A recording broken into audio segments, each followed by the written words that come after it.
This week on Jerusalem Dateline, U.S. President Joe Biden completes a 3-day trip to Israel and then heads to the desert kingdom of Saudi Arabia. What's behind all the pomp and circumstance?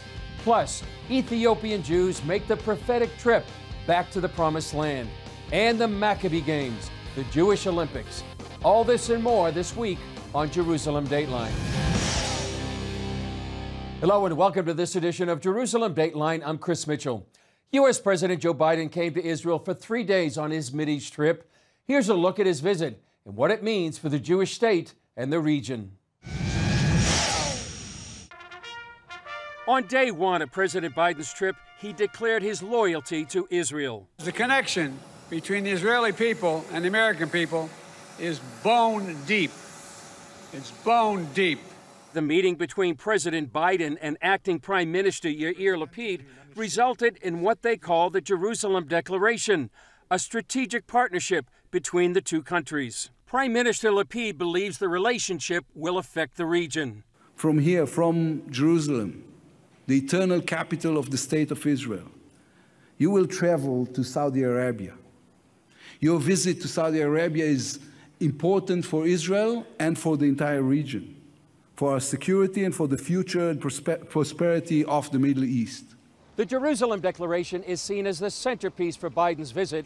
While it includes wording about using all elements of national power to prevent Iran from becoming a nuclear power, some question whether the Biden administration has been confronting Iran or courting Iran.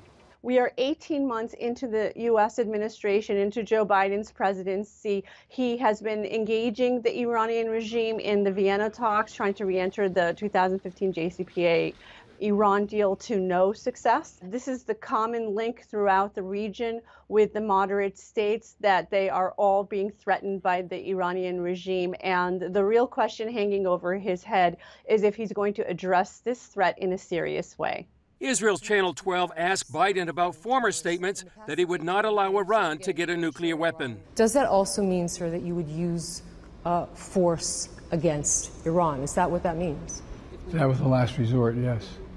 CBN News contributor Ellie Koenig points out that since Biden entered the White House, Iran has only moved closer to getting a nuclear bomb. It's exactly what's taken place in these last 18 months. As the U.S. has been engaging in these indirect negotiations through Russia and China, believe it or not, with the Iranian regime, the Iranians have advanced their nuclear capabilities. They've also advanced their ballistic missile testing. They are just becoming more of a threat to the region and also to the United States. In addition to Iran, the Israeli-Palestinian conflict is the other major issue.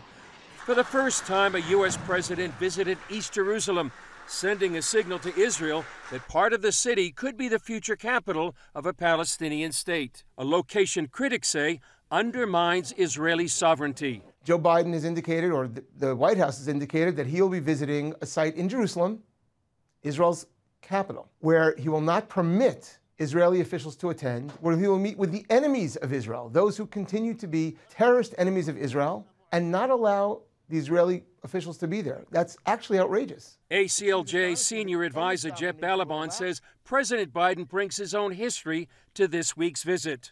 As Joe Biden did when he was vice president, and as President Obama did, it treats the presence of Jews in Jerusalem, in Judea and Samaria, as though Jews are interlopers, as though Jews are occupiers, as though Jews don't belong there. In fact, as though Jews are criminals. After his visit to eastern Jerusalem, Biden traveled to Bethlehem, where he met with Palestinian Authority President Mahmoud Abbas and advocated for a two-state solution. 2 states along the 1967 lines were mutually agreed to swaps remain the best way to achieve equal measure of security, prosperity, freedom, and democracy for the Palestinians as well as Israelis. After Israel comes perhaps the most challenging part of his Mideast trip, the president going to Saudi Arabia, a country he once called a pariah due to its human rights record and connections to the murder of journalist Jamal Khashoggi. My position on Khashoggi has been so clear. If anyone doesn't understand it in Saudi Arabia or anywhere else, then they haven't been around for a while.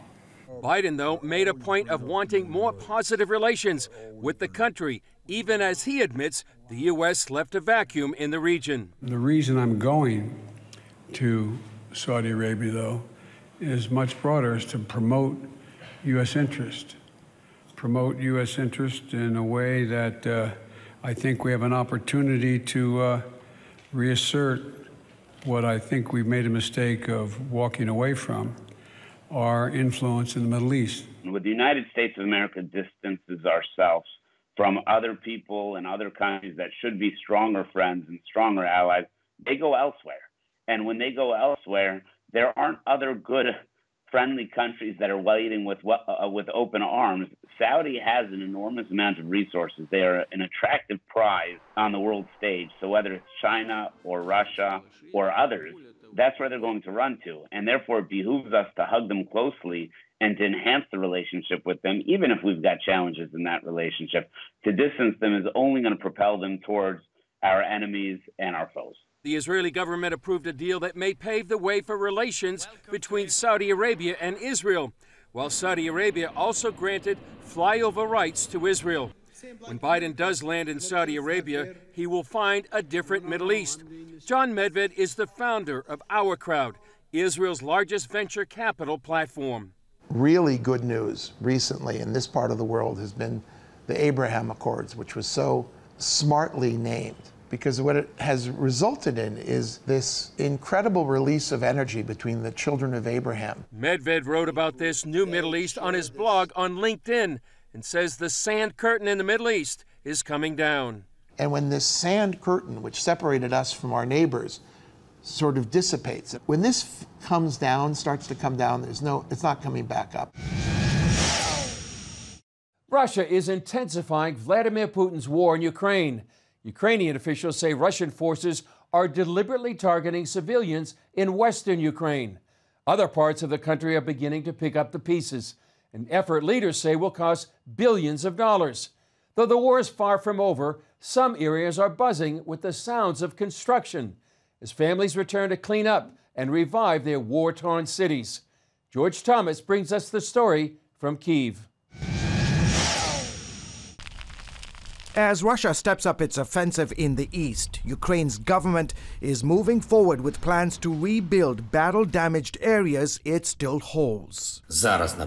All of them suffered large-scale destructions, and this also means the need for colossal funds for the restoration of infrastructure, for the return of medicine and social services, and for the restoration of normal economic life. From hospitals to schools to apartment buildings to churches to shopping malls, the government in Kyiv estimates it will need at least $750 billion to rebuild what the Russians have destroyed. So we understand that it's huge money, but we understand that some of them will be compensated from confiscated Russian assets. These cities on the outskirts of Kyiv, once under Russian occupation, are today slowly coming back to life. This is the city of Borodyanka, which is basically probably about 20 minutes north of Bucha. And we've been hearing a lot, obviously, about Bucha. What's really cool is, look at this. I mean, just a few days after the Russians were, well, chased out of this part of the city, north of Kyiv, the cleanup has begun. They want to try to get life back to normal as best as possible. While some swept, others like Oleg Kropnivsky used bigger tools like this John Deere excavator to move debris. People have to start rebuilding at some point. They need to live somewhere. They are left without homes, without apartments, so people are working. People are trying to live. In nearby Irpin, Ludmila Veronina is overcome with grief, but knows she has to start somewhere. This house is already 70 years old. We can't leave it without repairing it. About 3 hours north, volunteers from across Ukraine have come to Yahini to help the village get back on its feet. Most of the 400 residents here spent a month in the school's basement during the initial Russian attack. Now, volunteers like Kyiv resident Denis Oravchenko are helping villagers rebuild as quickly as possible. People have grief, and while our soldiers in the east are protecting us, we work here. As war enters its 5th month, residents from Yahini to Irpin to Bucha are not sitting around waiting for fighting to stop. Ukraine's president says the monumental effort to rebuild his nation is underway, but will take time and a huge commitment from the international community. It is not only about what we should do after our victory or in the following years, but also what we need to do right now. And even though fighting still rages in the east, the sounds of construction elsewhere serve as a sign of defiance and hope. George Thomas, CBN News, Kyiv, Ukraine. Coming up, the Rock of Israel, Jewish and Christian efforts to reunite Ethiopians with their Jewish family in Israel.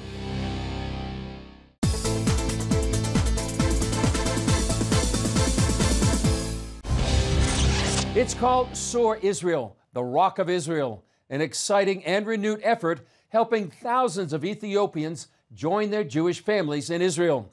While this fulfills prophecy, unfortunately, others are being left behind indefinitely. CBN News Middle East correspondent Julie Stahl takes us to Gondar, Ethiopia for the story. When Werke Gemai and her siblings arrived at the airport in Tel Aviv, they greeted their 86-year-old mother, Rebebu Shivesh.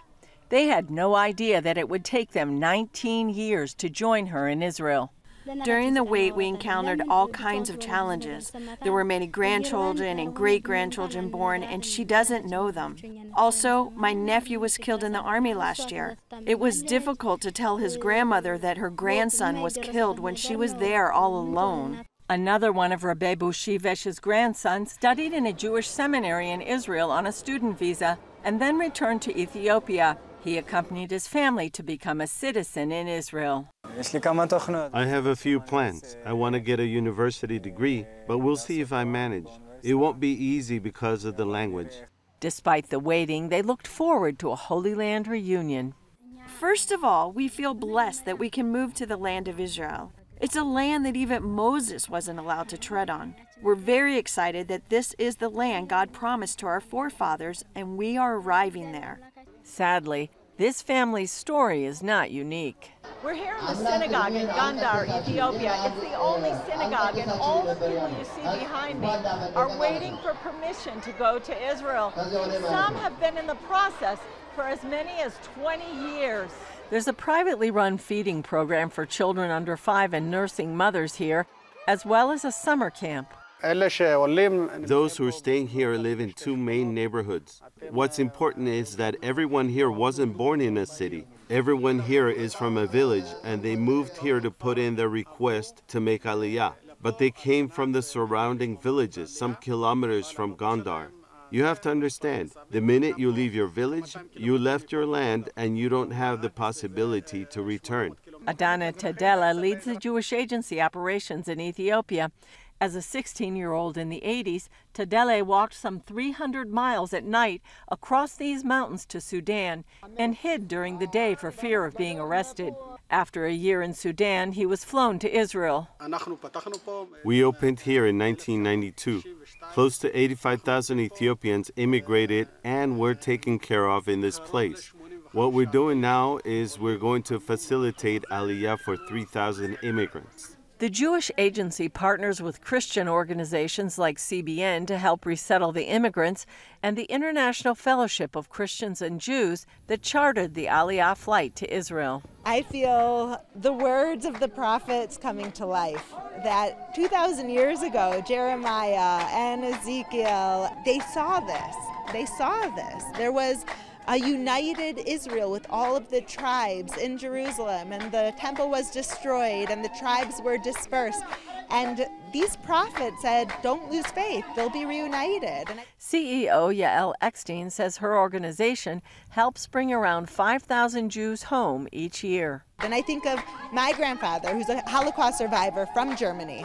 Escaping the Nazis, his family in concentration camp in Auschwitz killed. And he opens up the Bible and says, one day the Jews will go home to Israel. One day the lost tribes will be found. One day Jews from all over the world will be reunited on the shoulders of the Gentiles. That it will be Christians who will make this happen. According to the Israeli law of return, Anyone with a Jewish grandparent who was not converted to another religion is allowed to become a citizen.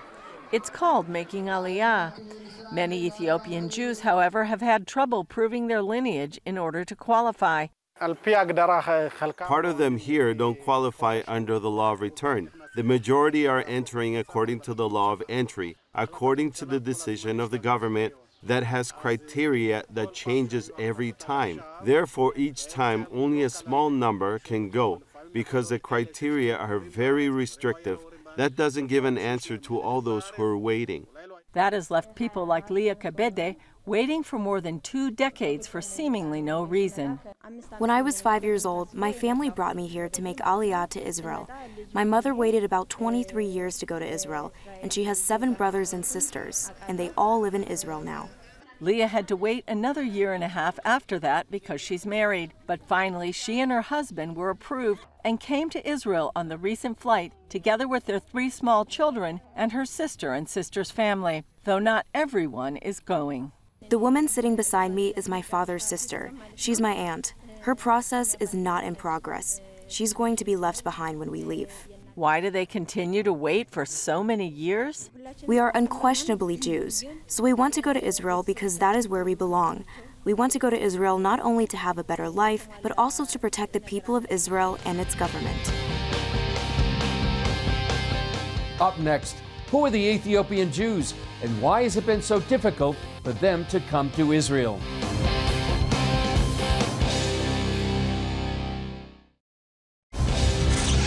Who are the Ethiopian Jews, and why has it been so hard for them to come to Israel? Here's Julie Stahl with more on the story of the Ethiopian Aliyah from Gondar and the origins of the community. The origins of Ethiopian Jewry are unclear, but most believe they are part of the lost biblical tribe of Dan. Adding another dimension, many also trace their lineage to the Queen of Sheba. The Bible says the queen went to visit King Solomon to hear his wisdom. Ethiopians say the queen bore Solomon's son, who led a dynasty lasting thousands of years. Known as Beta Israel, in the 80s, Israel's chief rabbi declared them to be Jews. Later, others who had converted to Christianity under pressure, known as Falashmura, were also included. Since that time, the Israeli government has mounted various operations to bring Ethiopian Jewry and their descendants to Israel, often declaring it as the last round. Balauken Tegenye couldn't go with his parents to Israel because he was already married. Balauken lives in this one room with his wife and 3 daughters. My grandfather made Aliyah to Israel 11 years ago. My parents and my brother went 2 years ago. My wife is very happy we are going, and she wants to raise our children as Jews. He adds that since they are already keeping Jewish tradition, adapting to Israel shouldn't be a problem. When I arrive in Israel, I want to find work, and I want to give a better life to my kids. I can't believe that this day is actually going to happen, and I'm living in a dream now, and I'm afraid to wake up. And it did happen. He and his 5 siblings went to Israel on the same flight chartered by IFCJ as CBN News, and his last siblings will follow shortly. Nearly 150 new immigrants to Israel boarded that flight in Gondar, transferred in Addis Ababa, and headed home. Werke arrived with a prayer. Blessed are you, O Lord our God, King of the universe, who has brought us to this time. Dozens of Rebebo Shivesh's relatives were on the plane. I'm very blessed to meet my children after so many years. It's hard to describe in words. I feel like it's a dream. I'm very, very blessed. It is really, really tremendously amazing, and it's really exciting. So we're all happy. We are going to be reunited with all of our family members. At the airport, the new immigrants received their paperwork and from there were taken to absorption centers where they'll spend time learning Hebrew and studying Judaism, as well as have time to adjust to life in Israel. Home is where heart is. So we came home, we're happy. Now everything feels okay, and dream come true. Though it's unclear how many Jews remain in Ethiopia, the Jewish Agency and its Christian supporters stand ready to help fulfill God's word to bring his people back home. Julie Stahl, CBN News, Gondar, Ethiopia, and Tel Aviv. Still ahead, thousands of Jewish and Israeli athletes compete for gold in Jerusalem. Thank you for watching Jerusalem Dateline. We're committed to providing you with unbiased reporting from the Holy Land. Through weekly broadcasts, podcasts, and online media, our vision is to reach millions around the globe with the true story of what's happening in Israel and the Middle East, all from a biblical and prophetic perspective. This is a big vision and is only made possible by the generous support of people like you. Call us toll-free at 1-800-700-7000 or go to cbn.com/Jerusalem Dateline and make a donation that will help spread the light of truth about Israel throughout the world. Well, thousands of athletes from across the world are in Israel for the country's biggest sporting event, the Maccabiah Games, also called the Jewish Olympics. It's one of the largest sporting events in the world and takes place in Israel every 4 years. It's open to Jewish athletes from every corner of the earth and also Israelis, no matter what their religion. Here they'll compete in sports like swimming, golf, ice hockey, and fencing. President Joe Biden made a special appearance at the Games to cheer on Team USA, the first time ever an American president has attended. Organizers say more than 10,000 athletes from 62 countries will compete for gold at this year's Games. The driving force behind the Games today is to expose Jewish people to Israel. Stephanie from Pittsburgh came to cheer on her two sons. I think one of the most powerful things that you'll see today is watching the delegations walk in and see that there are Jews in all these different countries around the world and coming together around this sport. And it's just very, very moving and powerful to think about how we're all connected and how this Maccabiah Games brings us together. Well, that's an exciting event here every 4 years in Israel. Well, that's all for this edition of Jerusalem Dateline. Thanks for joining us. Remember, you can follow us on Facebook, Twitter, Instagram, and YouTube. And you can also access CBN content through our CBN News and other CBN apps. And don't forget to sign up for our email blast so you can continue to receive all of our exciting CBN content. I'm Chris Mitchell. We'll see you next time on Jerusalem Dateline.